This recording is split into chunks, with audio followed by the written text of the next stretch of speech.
안녕하세요. 저는 올해 40살이 된 남자입니다. 앞자리가 4가 되니까 되게 싱숭생숭한 것 같아요. 이때까지 살아왔던 과거가 머릿속에서 영화 필름처럼 스쳐 지나가더라고요. 그러면서 얼마 전에 있었던 일이 생각이 났습니다. 사위는 원래 백년손님이라고 하잖아요. 그런데 저희 장모님은 저를 환영해주지 않으셨습니다. 저희 집안과 아내 집안의 형편은 비슷해요. 풍족하지도 않고 그렇다고 너무 빈곤하지도 않는 정말 평범한 형편이었죠. 그래서 아내는 결혼을 하고 나서도 경제활동을 계속해야 했고 저 혼자서 돈을 번다면 많이 빠듯한 정도입니다. 아내에게 프로포즈할 때에도 멋지고 능력 좋은 남자는 아니지만 그래도 너를 평생 사랑할 수 있다고 말했죠. 늘 아내에게 경제적인 부분에서 제가 부족하고 듬직하지 못해서 많이 미안해요. 제가 아니라 더 능력 좋고 멋진 사람을 만났다면 아내는 결혼하고 취미 생활을 하면서 자기 시간을 보내도 되잖아요. 그래서 늘 아내에 대한 미안한 마음을 가지면서 아내에게 헌신을 다하려고 했습니다. 그런데 내심 장모님도 자기 딸이 고생하는 건 싫으셨는지 제 형편을 아시고는 내키지 않는 듯한 눈빛이더라고요. 저도 장모님 마음 다 이해합니다. 어느 부모가 자기 자식이 고생하길 원하나요?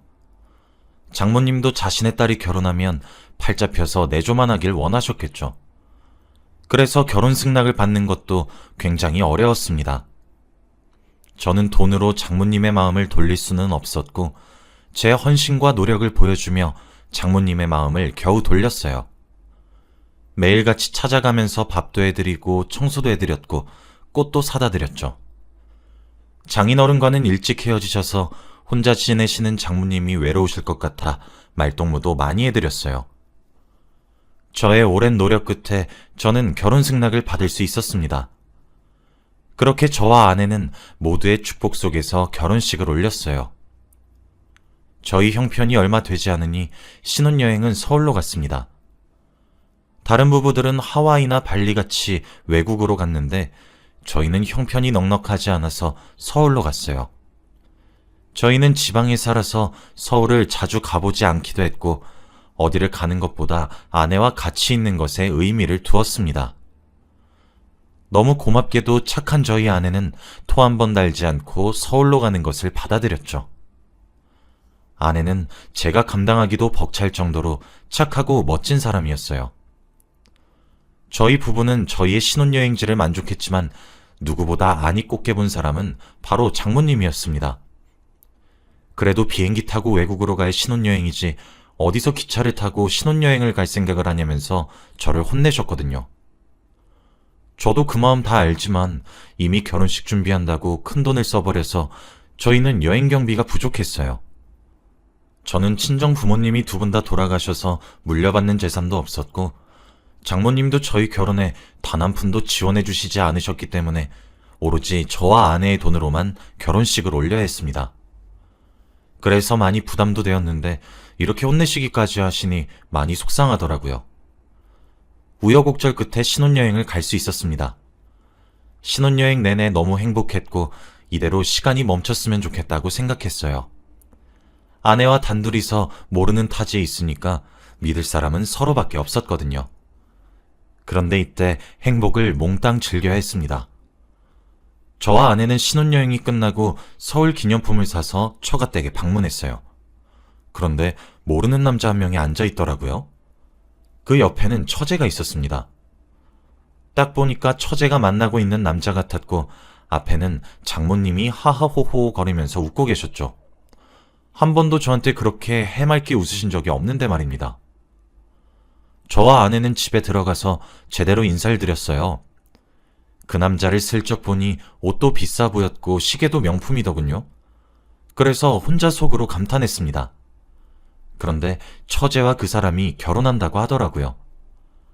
아직 만난 지 3개월밖에 안 됐지만 서로 너무 좋아서 결혼식을 당장 하고 싶다고 했습니다. 저와 아내는 연애 4년 만에 겨우 결혼을 허락해 주셨는데 연애 3개월은 당연히 허락 안 해주실 줄 알았어요. 그런데 장모님의 대답은 의외였습니다. 지금이라도 당장 결혼식을 올리라고 했거든요. 당장 사위로 받아주고 싶다면서요. 저와 아내는 놀라서 장모님을 쳐다보았지만 장모님은 저희의 시선을 무시하셨습니다. 그리고 그 남자는 선물을 건네면서 별거 아니지만 장모님 생각나서 사왔습니다. 라고 하더군요. 그런데 선물의 퀄리티는 장난 아니었습니다. 최고급 한우 세트에다가 홍삼, 그리고 명품 가방까지. 화려했죠. 저와 아내는 입이 떡 벌어진 채로 감상했습니다. 장모님은 입이 찢어져라 해맑게 웃으셨고 광대가 내려오지 않으시더라고요. 저는 그때 장모님이 저를 사위로 받아주지 않으셨던 이유를 알 수 있었어요. 저와 아내는 서울에서 장모님과 처제 주려고 기념품을 사왔는데 그 명품 선물 앞에서 한없이 초라해지더라고요. 그래서 주지 못하고 조용히 숨겼습니다. 장모님은 그 남자를 벌써부터 사위사위 거리면서 칭찬하셨고 저는 안중에도 없었어요. 같은 남자가 봐도 멋있고 귀티가 잘잘 흐르는 남자였기에 저도 인정할 수밖에 없었죠. 그 남자의 직업은 대기업 팀장이라고 하더라고요. 이름만 들으면 다 아는 대기업이었습니다. 그러면서 자기 회사에 있는 물건을 공짜로 줄 수도 있다고 했고 포인트나 상품권을 줄 수 있다고 했죠. 그 남자가 말을 할수록 장모님과 처제의 목소리는 더 높아졌고 당장이라도 결혼을 시킬 기세였습니다.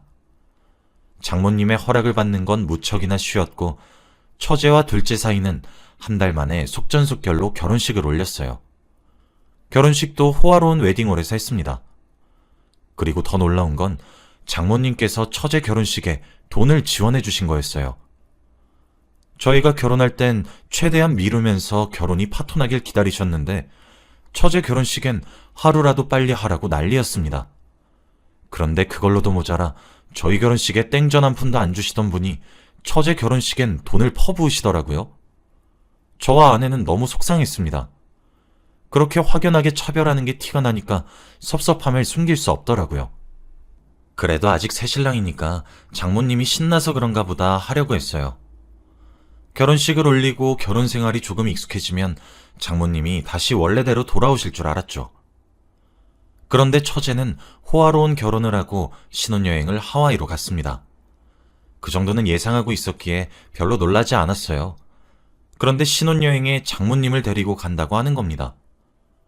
왜 굳이 데리고 가냐고 물으니 효도 차원에서 간대요. 저와 아내는 말문이 턱 막혔죠. 마치 서울로 신혼여행 간 사람은 불효한 것처럼 느끼게 말했으니까요.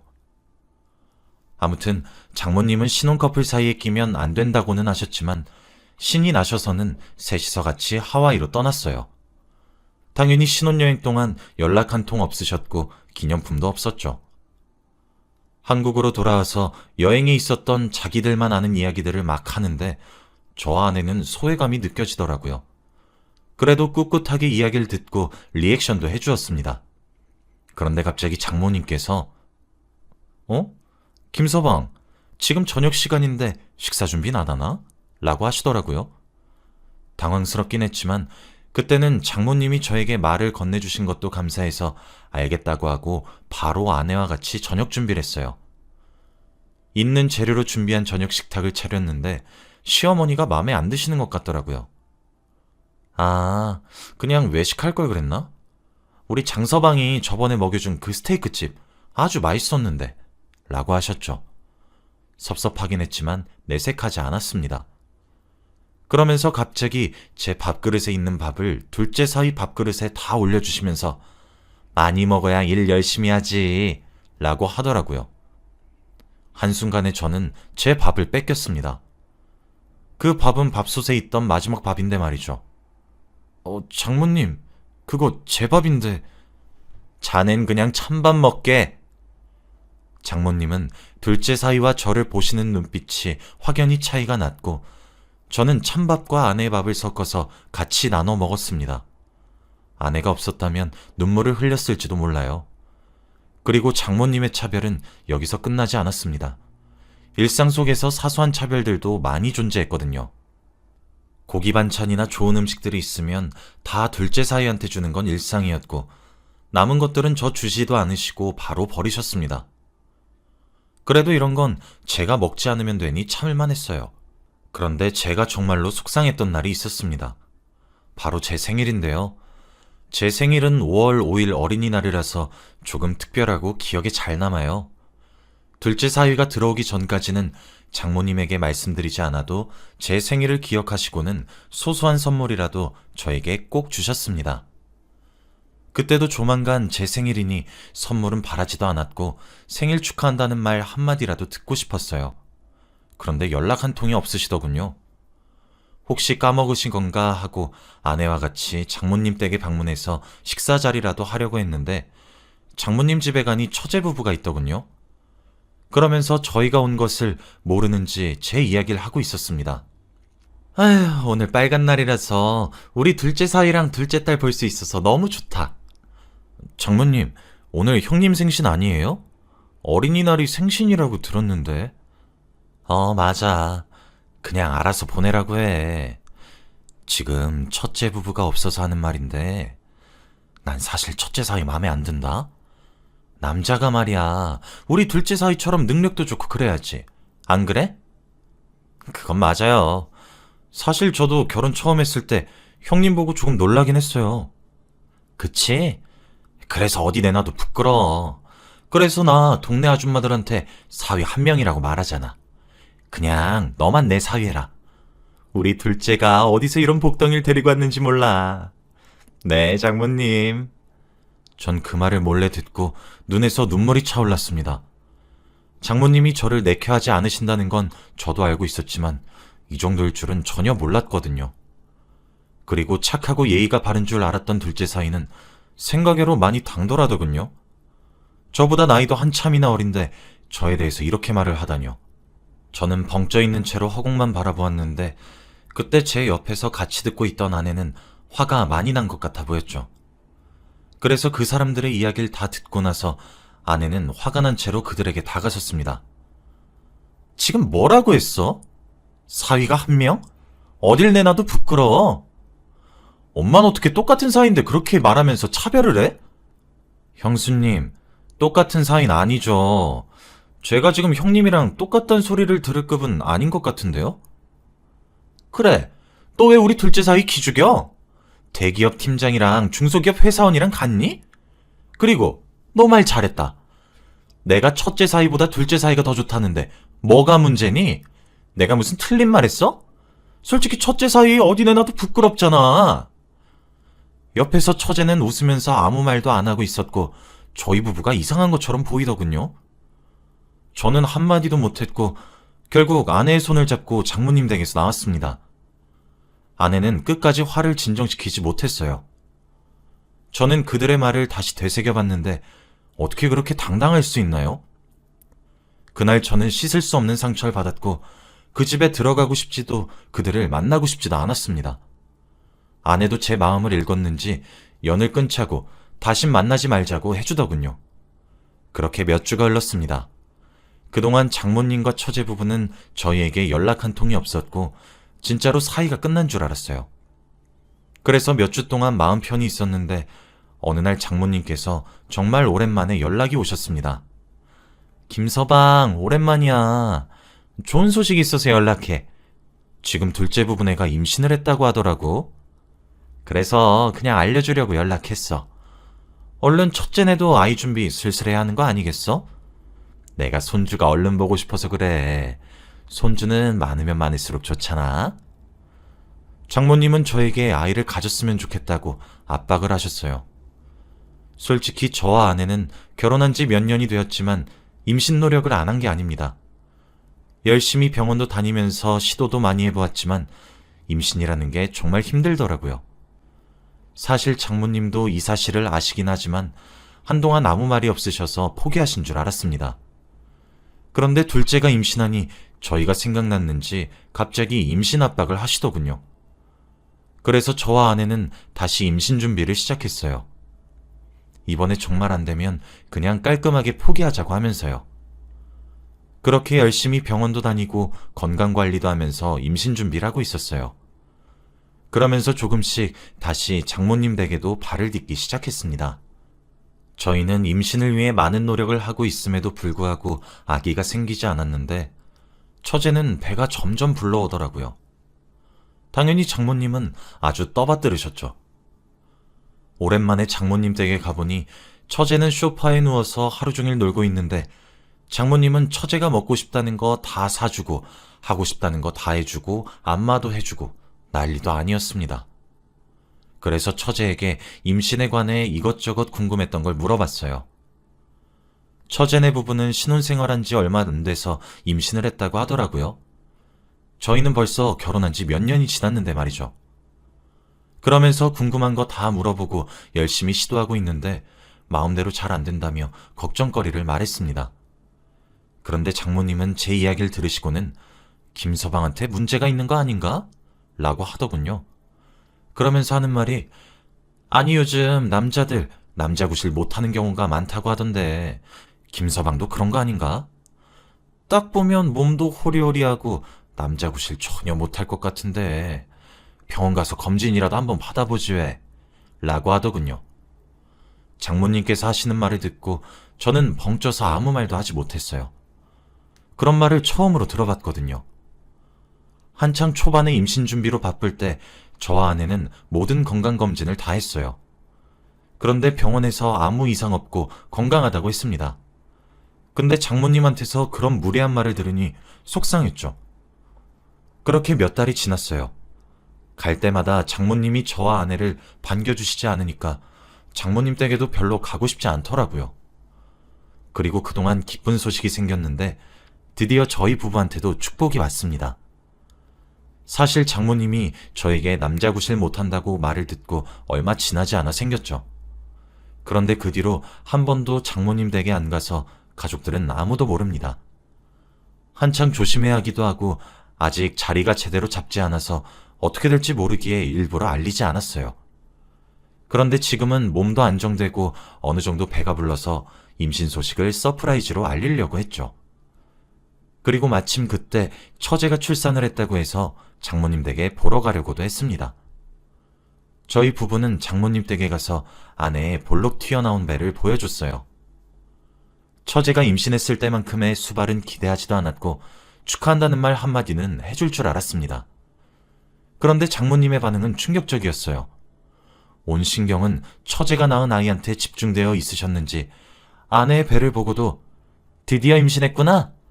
그동안 김서방 남자굿이라는 법 좀 배웠나 보네? 라고 하셨거든요. 그러고는 다시 해맑게 웃으면서 처제가 낳은 아기한테만 온갖 정성을 퍼부으셨습니다. 처제네 부부는 뭘 하든 장모님께 환영받는데 저희는 뭘 하든 환영받지 못한다는 걸 그때 깨달았어요. 저희는 기분이 좋지 않아서 잠깐만 있다가 돌아갔네요. 그리고 태교도 일부러 장모님 댁에 가지 않은 채로 집에서만 했습니다. 그렇게 아이를 낳았는데 병원에는 아무도 오시지 않더군요. 저희 아이는 비록 장모님과 둘째네 부부에게 환영받지 못했지만 괜찮았어요. 저와 아내가 더 큰 사랑을 줄 자신이 있었거든요. 솔직히 마음 한켠에는 똑같은 사위고 딸이고 손주인데 확연한 차별이 너무 속상하긴 했지만 티는 내지 않았어요. 저희도 일부러 찾아가지 않은 채 열심히 저희 아이를 키웠죠. 그렇게 한 몇 달이 흐른 것 같아요. 저희는 아이를 키우느라 바빠서 시간이 어떻게 간지 모르겠습니다. 종종 장모님과 처제네 부부가 생각이 나곤 했지만 이 정도로 연락이 없는 거면 정말로 가족의 연을 끊은 거나 마찬가지라고 생각했어요. 그래서 오로지 아내와 우리 아이에게만 집중하려고 했죠. 근데 어느 주말에 모르는 번호로 전화가 오더라고요. 직업 특성상 모르는 번호로 전화가 자주 오는 편이라 당연히 회사 사람인 줄 알고 받았어요. 그런데 전화 너머에서 들려오는 소리는 정말 충격적이었습니다. 아, 여기 경찰서인데요. 지금 김말숙님이랑 사위분이 여기 있거든요. 와서 사인 좀 해주시고 가셔야겠습니다. 라고 하는 겁니다. 둘이서 왜 경찰서에 있지? 싶어서 궁금한 마음에 경찰서로 향했어요. 그런데 경찰서에서는 둘이서 아주 미친 듯이 싸우고 있더군요. 욕설과 막말을 가리지 않고 서로 잘못했다고 싸우고 있었습니다. 그러면서 제가 오니 갑자기 장모님이 어휴, 첫째 서방 왔나? 오랜만에 보니 얼굴이 헬쑥해졌네. 라고 하며 갑자기 친절하게 대하시더군요. 마치 제가 둘째 사이가 된 것처럼요. 저는 영문도 모른 채 사이가 정말 좋던 둘째 사위와 장모님과 왜 싸우게 된 건지 궁금했습니다. 그런데 경찰이 하는 말은 정말 충격적이었어요. 바로 처제가 사기 결혼을 당했다는 이야기였거든요. 둘째 사위가 대기업 팀장이라는 말도 다 거짓말이었다고 합니다. 돈이 많았던 이유는 생계 유지를 대출금으로 하고 있어서 그랬다고 해요. 대출금으로 명품도 사고 차도 사고 그랬던 거죠. 처음에는 장모님이 요 며칠 새 지갑에 돈이 없어져서 경찰에 신고를 했다고 해요. 그런데 우연히 둘째 딸이 봐버려서 상황이 커졌다고 합니다. 그렇게 하나둘 드러나는 둘째 사위의 진실을 알고 너무 억울하고 화가 나서 참을 수 없었대요. 저는 솔직히 놀라긴 했지만 조금 통쾌했습니다. 둘째 딸도 그런 사람인 줄 몰랐다고 사기 결혼이라고 하면서 경찰에 바로 신고를 했다더군요. 저는 웃으면서 경찰서에서 사인을 하고 나왔어요. 장모님과 둘째 사위는 여전히 서로 욕하면서 싸우고 있었고요. 저는 싱글벙글 웃으면서 집으로 가 아내에게 모든 사실을 다 말했습니다. 아내는 너무 놀라서 어떡하냐고 걱정했지만 내심 속으로는 통쾌해하는 것 같더군요. 그렇게 저희는 묵은 때를 지운 것 같이 속이 시원해졌습니다. 그런데 얼마 뒤 장모님께서 연락이 오셨어요. 손주가 보고 싶다고 하면서요. 지금 애가 태어난 지 1년이 지나가는데 한 번도 먼저 손주를 보고 싶다고 한 적이 없는 분이 둘째 사위와 그렇게 되니까 저희에게 다가오시더라고요. 사실 예상은 하고 있었지만 이렇게 속이 뻔히 보이는 행동을 하실 줄은 몰랐어요. 저희는 그 연락을 다 무시했고 다시는 장모님을 뵙지 않기로 결정했습니다. 이 결정을 하기 위해 수많은 고민을 했습니다. 그래도 저희는 과거에 받았던 상처가 너무 깊고 진했기 때문에 가족의 연을 끊기로 했죠. 제 이야기는 여기까지입니다. 여러분들도 혹시 가족 내에서 차별 대우를 받고 있으면 깔끔하게 인연을 끊길 바랄게요. 들어주셔서 감사합니다.